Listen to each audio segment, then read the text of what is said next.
Bonjour, je me présente, Sébastien Finlay, puis je représente donc l'équipe que vous voyez ici pour le projet Comprendre, évaluer un camp intégrant intervention orthophonique et paraidance en plein air pour les jeunes qui bégayent. Donc, c'est un projet qui est en collaboration avec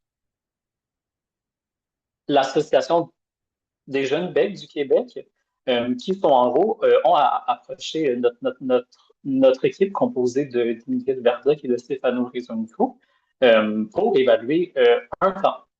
Un camp donc qu'ils ont mis sur pied il y a 30 ans, mais que depuis tout récemment, depuis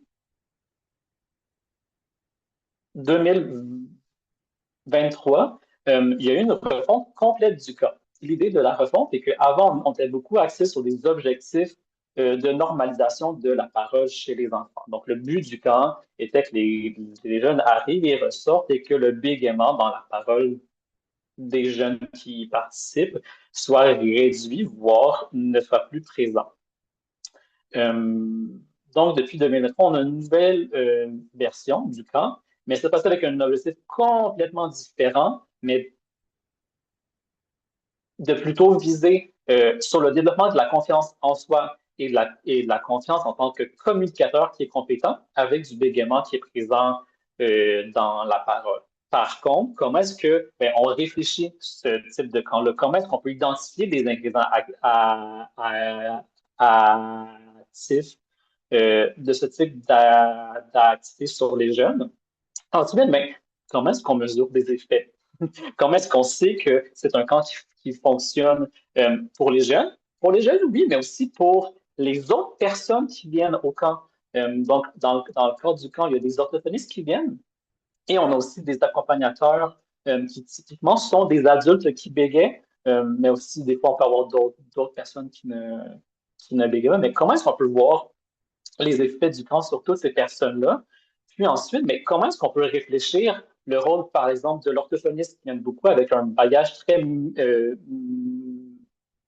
médical associé à une pratique clinique, au rôle des accompagnateurs qui sont eux-mêmes souvent des personnes qui bégayent avec leur propre vécu ou qui ont un vécu expérientiel, mais comment est-ce qu'on peut conjuguer tout ce beau monde-là? C'est avec toutes ces questions que la GBQ a approché l'équipe de recherche. Pour répondre à toutes ces questions, on a mis en fait ça de vie de recherche en deux phases. Le premier qui est de comprendre. Comprendre le camp de la LGBTQ en soi, dans lequel on a décidé de faire une évaluation réaliste qui vise à aller voir, mais c'est quoi les contextes, c'est quoi les mécanismes, c'est quoi les effets qu'on trouve dans le camp, mais qui fait en sorte que c'est un camp qui vit depuis 30 ans et qu'il y a encore une grande demande pour revenir. Et aussi de réfléchir, c'est quoi le rôle de ces orthophonistes-là qui viennent souvent avec un background clinique dans un contexte communautaire.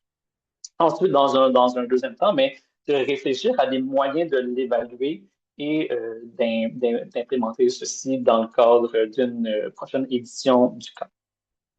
Ensuite, pour les impacts, à la prochaine diapo, donc on a autant des impacts pour la GDQ en tant qu'organisme lui-même, où est-ce qu'on peut s'assurer une meilleure pérennité du camp en le comprenant, en l'évaluant sur le long terme. Pour les jeunes, surtout avec une meilleure expérience de camp, si on mise sur les ingrédients actifs qui font vraiment qu'on a des meilleurs effets ressentis par les jeunes, par les orthophonistes, on a un rôle qui est plus clair, mais aussi on a un grand apprentissage sur leur propre pratique du fait d'être dans un contexte communautaire qui n'a pas des objectifs typiques pour elles au niveau des accompagnateurs, qui, eux aussi, il y a cet apprentissage sur soi qui se fait. Et enfin, pour d'autres organismes qui pourraient offrir des camps, mais qui pourraient rentrer dans cette réflexion de mais quels sont nos ingrédients actifs dans ce type d'activité-là. Voilà.